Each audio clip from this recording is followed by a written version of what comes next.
Bueno, vamos a continuar ya con la primera mesa de esta escuela y sin más, como conocéis perfectamente a nuestro secretario general, Ignacio Fernández Tojo, yo creo que no necesita presentación, así que Ignacio. ¿Por impresentable o porque no necesita presentación? No, porque te conocen todos ya. Bueno, buenos días, un saludo a todas y a todos. Las escuelas de verano, que es una práctica que se viene realizando en el sindicato ya desde hace un largo periodo de tiempo, aparte de hablar de los temas de actualidad, pues estos sirven para reflexionar un poco más alejados de la urgencia, ¿no? de tener que dar respuestas a los problemas concretos del día a día. Intentaré hacer una especie de mezcladillo, de hablar de la actualidad y de las exigencias que ésta pone para el sindicato por delante, también con alguna reflexión, no sé si de fondo, pero al menos lo intentaré. Y, bueno, primero agradecer a la Unión de Madrid la oportunidad, una vez más, de estar aquí participando en este acto. Agradecer al Ayuntamiento las facilidades que ha dado y bueno, pues aprovechando que estamos en Fuenlabrada, mi primera reflexión va a girar en torno a 4 conflictos que se producen aquí o muy cerquita de aquí, para intentar ponerlos en conexión con lo que es el lema de esta escuela de verano, ¿no? Configurando un nuevo modelo social, cambio de modelo social, la crisis como oportunidad a beneficio de oportunistas y de intereses económicos, políticos, sociales. Y mejor que cualquier otra descripción, creo yo, que son los conflictos del arcipreste de Hita, donde nos jugamos, aparte de lo concreto, de lo inmediato allí, pues un modelo de educación, de sistema educativo para nuestro país. El Hospital de Fuenlabrada, hoy escuchaba que parece que van a cesar al gerente del hospital y al final el pato pueden pagarlo 3 o 4 personas del personal administrativo, pero que pone de manifiesto el deterioro de la sanidad pública en nuestro país y en particular en la Comunidad de Madrid. Han perdido la batalla de la privatización en primera instancia, pero se buscan vías distintas para lograr el mismo objetivo. Bueno, esto puede quedar en un episodio de mala gestión de un colectivo, empezando por el gerente del hospital, o, como yo creo, ponerse en relación con la búsqueda de cauces para encontrar ese modelo que persiguen de sanidad pública vaciada de contenidos y desvío al área del negocio de la asistencia sanitaria en nuestro país. El conflicto de Coca-Cola, bueno, ya se han dicho muchas cosas al respecto del mismo. Lo primero es evidente reconocer a los compañeros y compañeras de Fuenlabrada, de la empresa, el esfuerzo que están realizando en defensa de sus intereses concretos, es evidente, pero más allá de esto. Ahora teníamos ocasión de charlar un rato antes de venir para aquí. Si hoy hay una oportunidad de sacar este conflicto adelante en beneficio de los trabajadores y trabajadoras, es porque se ha mostrado una decisión de luchar, de defender, no solo desde lo corporativo, que además es legítimo, el salario, el empleo, las condiciones de trabajo, sino más allá el cuadro de derechos, el derecho de huelga, en fin, cuestiones capitales para el futuro de las relaciones sociales en un país. El conflicto de Coca-Cola expresa el conflicto real del empleo que existe en España en estos momentos, ¿no? Y el conflicto no es un conflicto exactamente. El proceso abierto a los compañeros de Airbus pone de manifiesto la otra vertiente del conflicto social abierto en España, que es el conflicto de los derechos. El conflicto por el mantenimiento de los derechos largos años trabajados, en este caso el derecho de huelga, que forma parte del cuadro de libertades básicas que consagró la Constitución española del año 78. Son conflictos, los cuatro: el arcipreste de Hita, el hospital de Fuenlabrada, el conflicto de Coca-Cola y Airbus, de naturaleza aparentemente distinta, pero tienen un elemento común, que es la búsqueda de ese cambio de modelo de organización de la sociedad que en la crisis se ha acelerado y ataca el conjunto de los elementos que configuran la organización de la sociedad española, europea por extensión, pero española en particular, y que en España se desarrolló fundamentalmente a partir de la reconquista de las libertades democráticas con el final de la dictadura.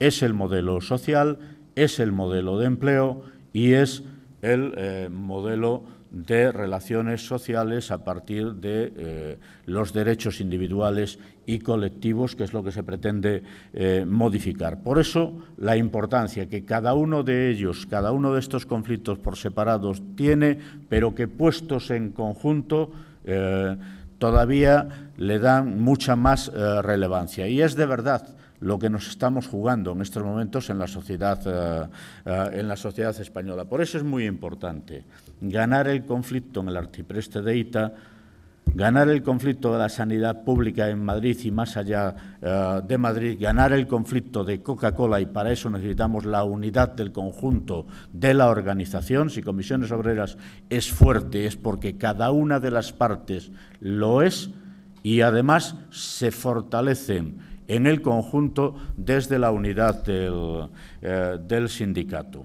En fin,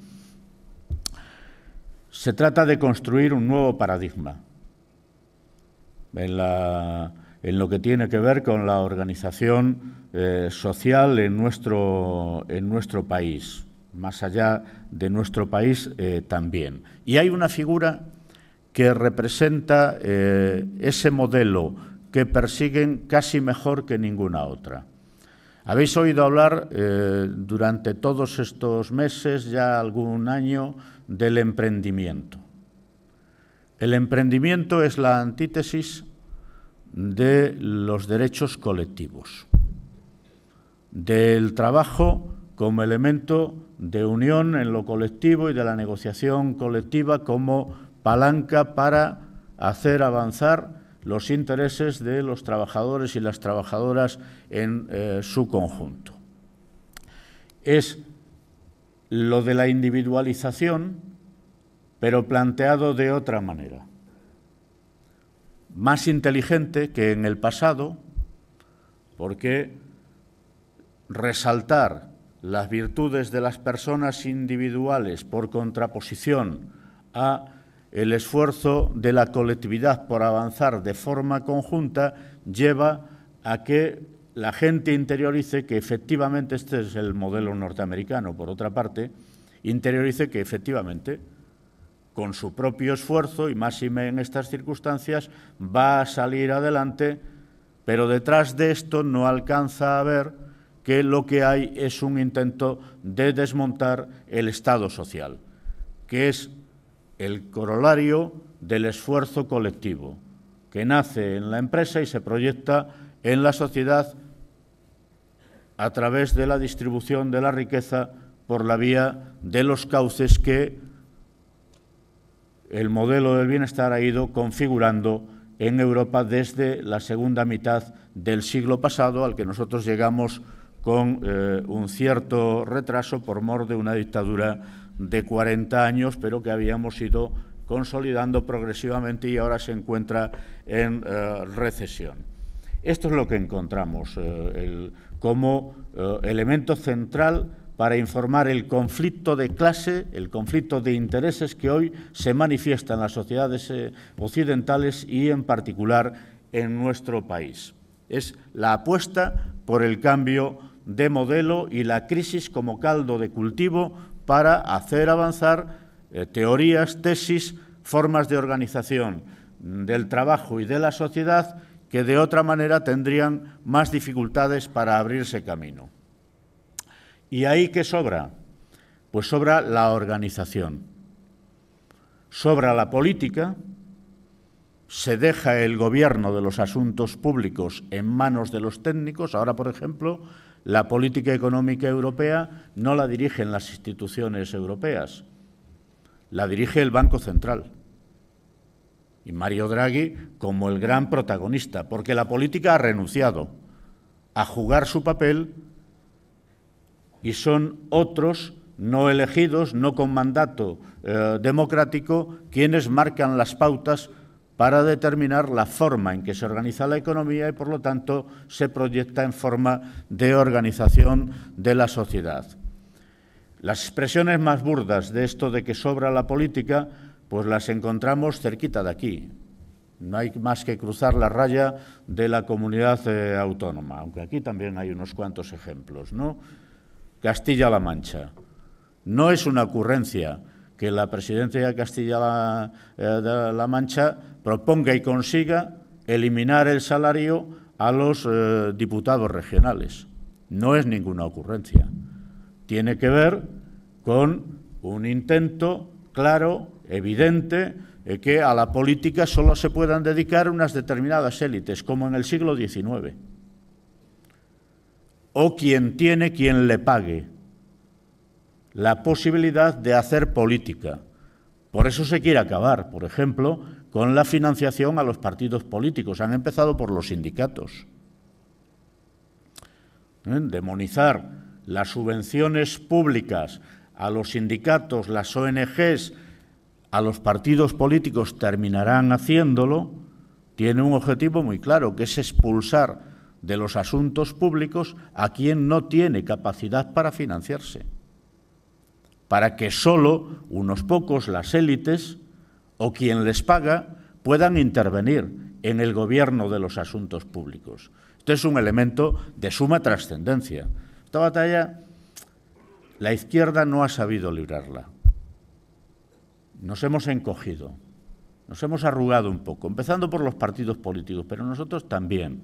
Hemos actuado, estamos actuando a la defensiva, con la formación, con las subvenciones, en fin, con aquello que la Constitución española mandató a los poderes públicos para que la sociedad pudiera organizarse y funcionar a través de sus instrumentos de manera organizada, para el establecimiento de contrapoderes, porque la democracia no se resume en el hecho de que una vez cada 4 años se vaya a votar y se elija a quien sea, y ahora encima se pretende modificar el cuadro, el marco, las reglas de juego para estrechar todavía más las posibilidades de acceso a espacios de gobierno a quien tiene menos posibilidades por otras vías, ¿no?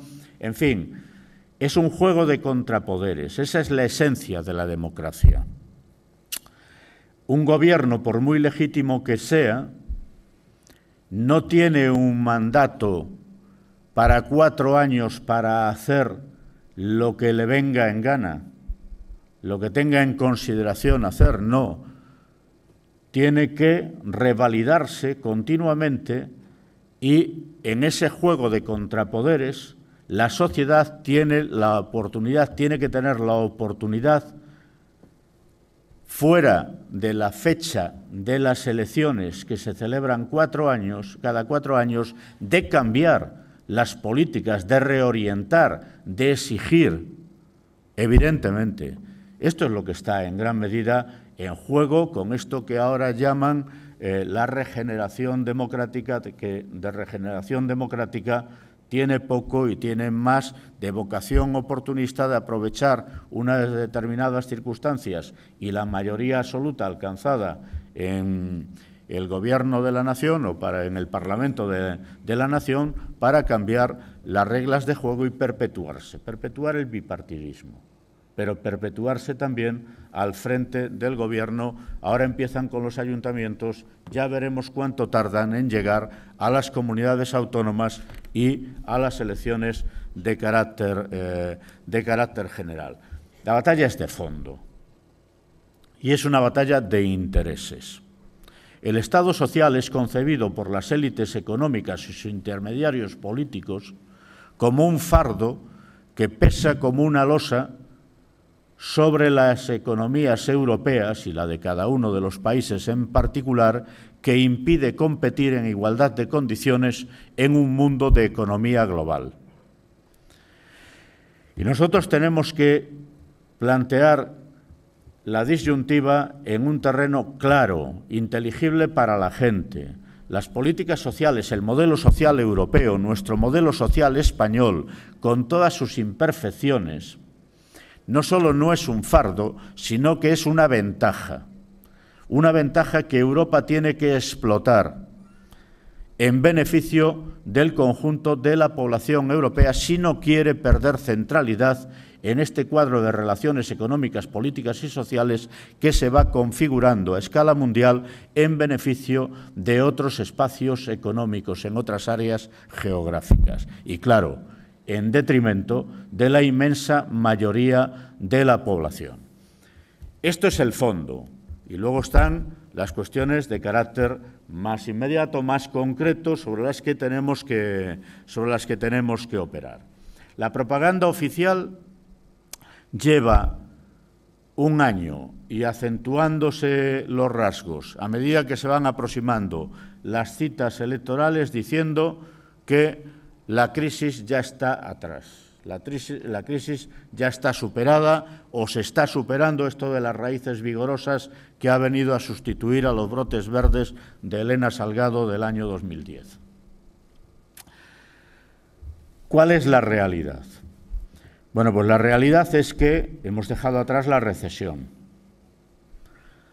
pero estamos muy lejos de superar la crisis económica y, sobre todo, sus efectos en el empleo y en la pérdida del cuadro de derechos sociales y de garantías por mor de las políticas que se han aplicado, se están aplicando todavía en nuestro país y en Europa en esta fase prácticamente desde el año 2010, mayo, recordáis, de la crisis económica. Y además, y esto no lo dicen, el riesgo de una tercera recesión no es un riesgo menor, está ahí. Hay incertidumbres muy importantes en lo económico, en lo político, en lo social y hasta en lo militar, a escala mundial y en nuestro país, que implican un serio riesgo de vuelta a las andadas, de que se vuelva a reproducir la situación de 2011, cuando la acción del Gobierno provocó que España volviera a entrar nuevamente por segunda vez en recesión. El hecho desencadenante fue la eliminación de la paga a los trabajadores y trabajadoras de la función pública, que supuso un palo brutal al consumo y precipitó la entrada nuevamente en recesión en nuestro país. Hoy el hecho desencadenante puede ser múltiple, pueden ser muchas cosas.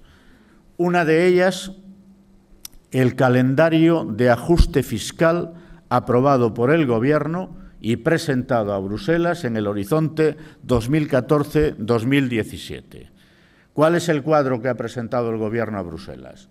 Pues un cuadro que dice que tenemos un déficit público del 6,8%, este año, y tenemos que llegar al 1,1% del déficit público en el año 2017.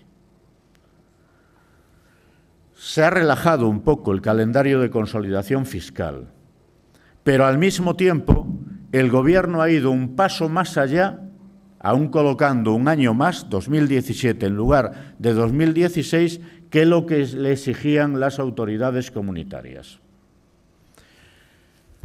Bueno, ¿qué quiere decir esto traducido para la economía y las relaciones sociales en nuestro país? Que el año que viene tenemos que llegar a un déficit público del 4,2%, al siguiente al 2,8%, 2017 1,1%. Un esfuerzo brutal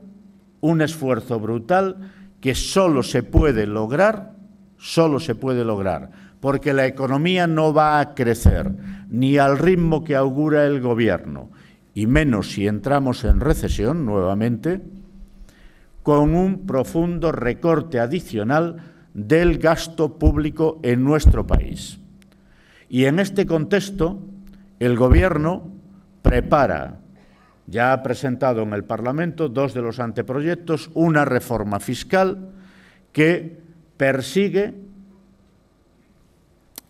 por un interés claramente electoralista, también de búsqueda de nuevos desequilibrios en las aportaciones a la hacienda pública, reducir los ingresos fiscales en España en 12.000 millones de euros, en 3 años, que espera compensar con el crecimiento de la economía. Crecimiento débil,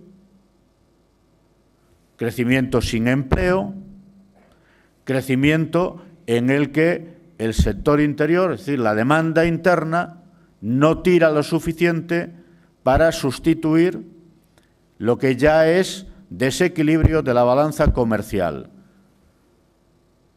Se las pintaban muy bonitas el año pasado, pero ya la balanza comercial española presenta otra vez un signo negativo, reproduciendo los viejos problemas que arrastra por la configuración de nuestro modelo productivo.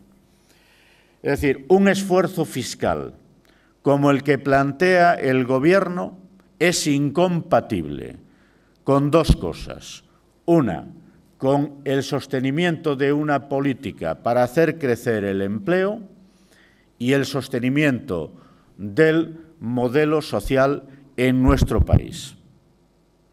Y esto es el cuadro con el que el sindicato va a tener que operar en el próximo periodo. Diréis, bueno, y si es así, ¿por qué en julio vais a la Moncloa y hacéis un acuerdo de bases para la negociación con el Gobierno? Pues precisamente porque esto es así y para intentar cambiar esta realidad.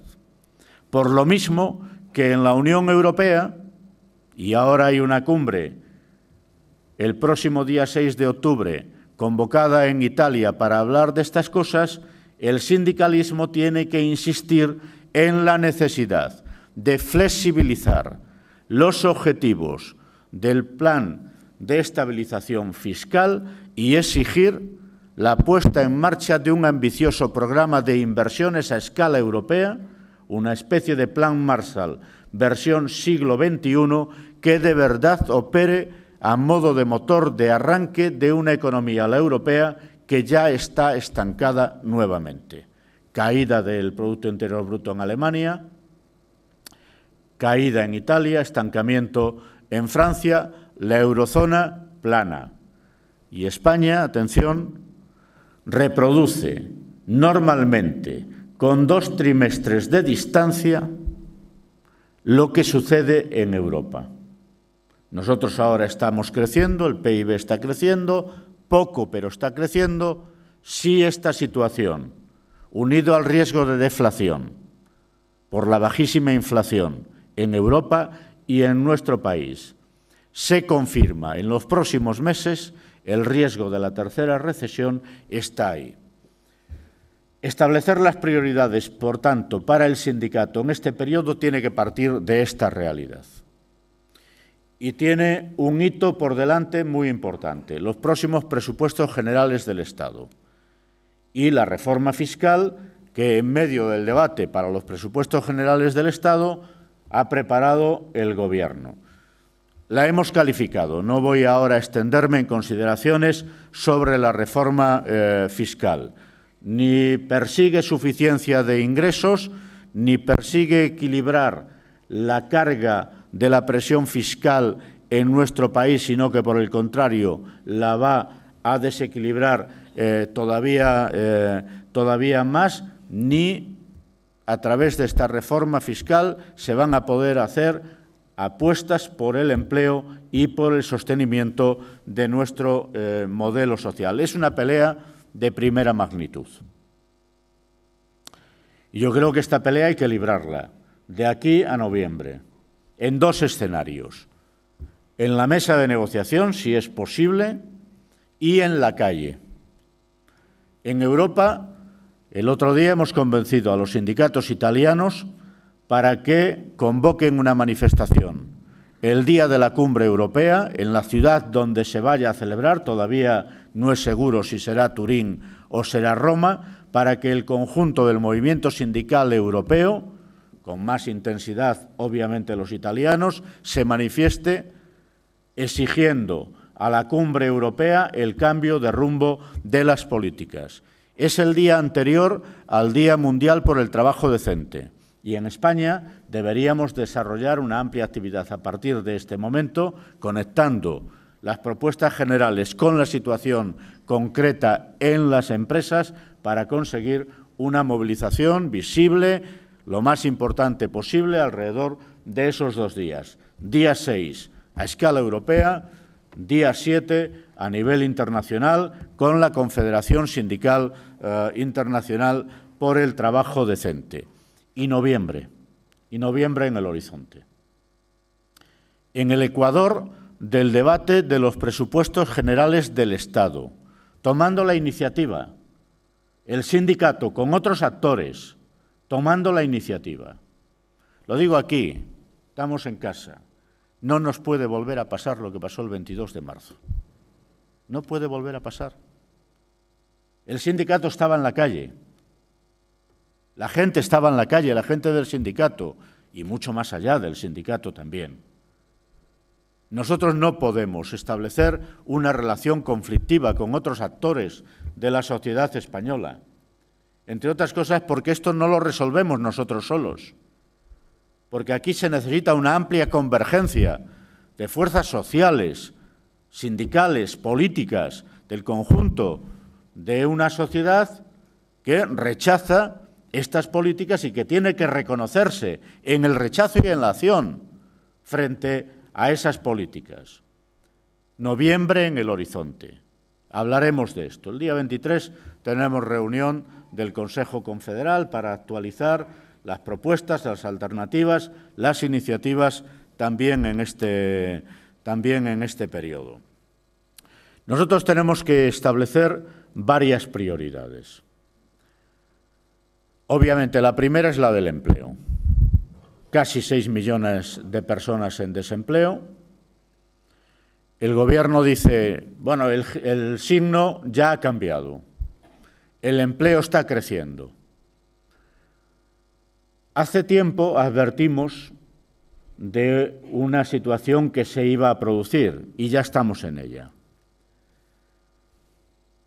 Se está produciendo una corrección estadística del desempleo en nuestro país.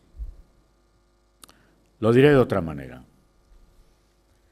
En el segundo trimestre del año 2014 se han trabajado menos horas por semana que en el segundo trimestre del año 2013.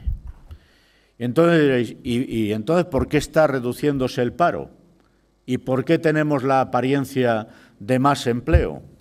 Pues sencillamente porque están operando modalidades de contratación que se han pervertido con una utilización masiva de formas precarias, incluido el tiempo parcial no deseado de contratación.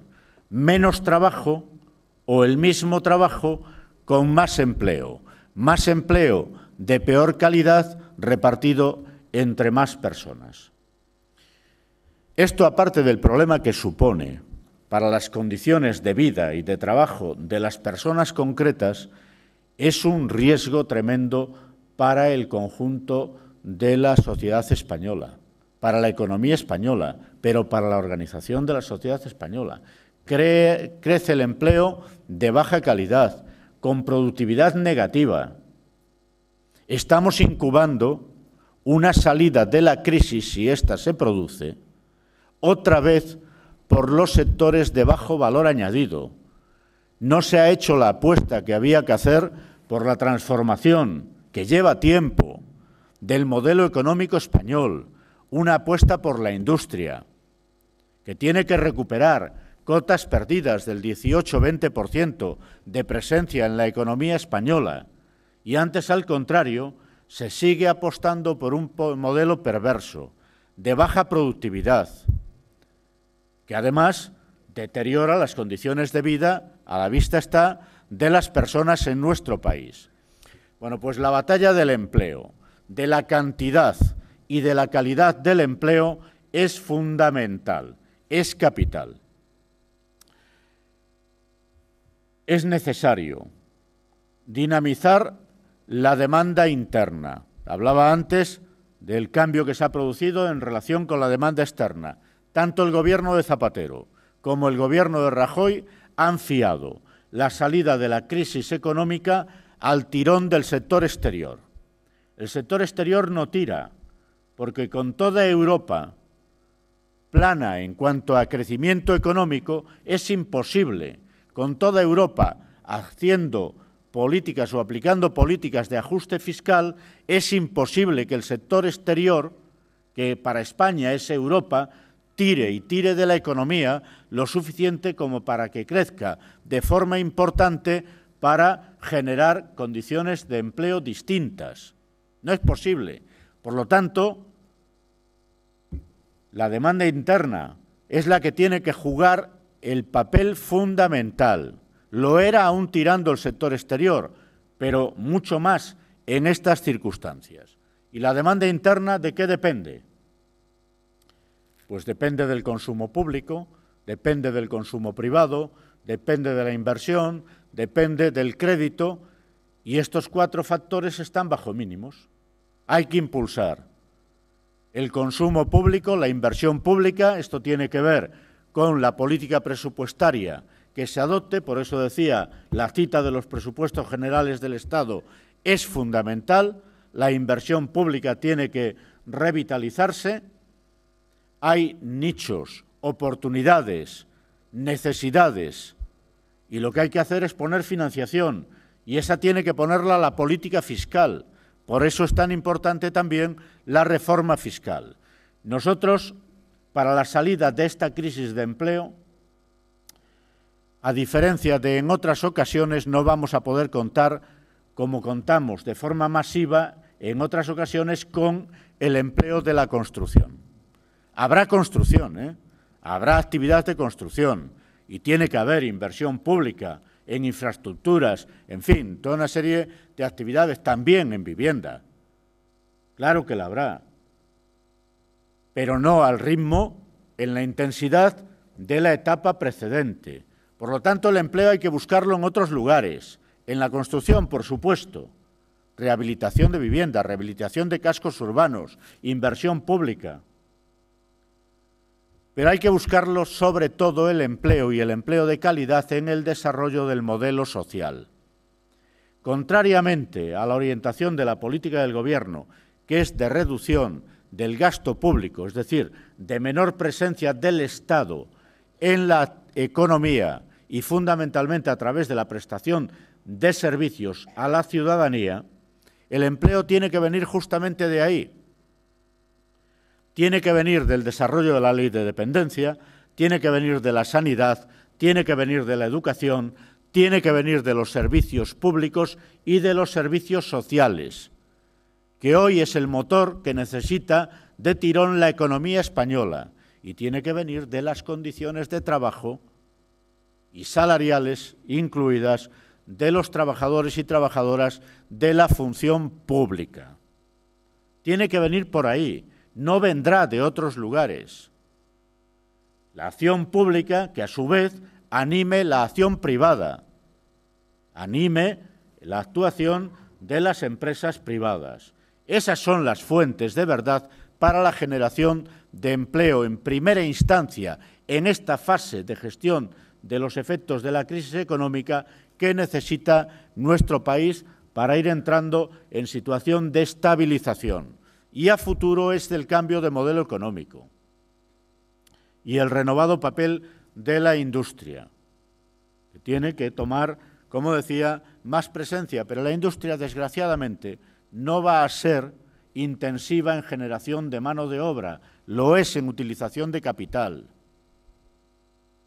Son otros sectores los llamados a cubrir los agujeros tremendos de empleo que tiene la sociedad española. Es la protección a las personas. Bueno, perdón, antes de que se me olvide. El salario. Los salarios tienen que tomar más protagonismo para el impulso de la demanda interna en nuestro país. Se acabó el tiempo de las políticas de devaluación salarial que han ido demasiado lejos. La erosión de los salarios por la caída del empleo, por la caída de los salarios reales en las empresas, por la composición del empleo, además se ha visto acentuada por las políticas de ajuste, las tasas, los repagos, en fin, toda una serie de cuestiones que han debilitado, incluidas las pensiones, la capacidad adquisitiva de la gente. Salarios y pensiones tienen que tomar un renovado protagonismo y los salarios tienen que empezar a crecer en la negociación colectiva. Al servicio de una política salarial distinta, nosotros estamos dispuestos a poner un nuevo acuerdo interconfederal de mejora real de los salarios, de consolidación del papel del convenio colectivo y el convenio colectivo sectorial fundamentalmente, y para poner un elemento de contrapeso a la reforma laboral en materia de ultraactividad, en tanto esta no se revierta. Ya veremos.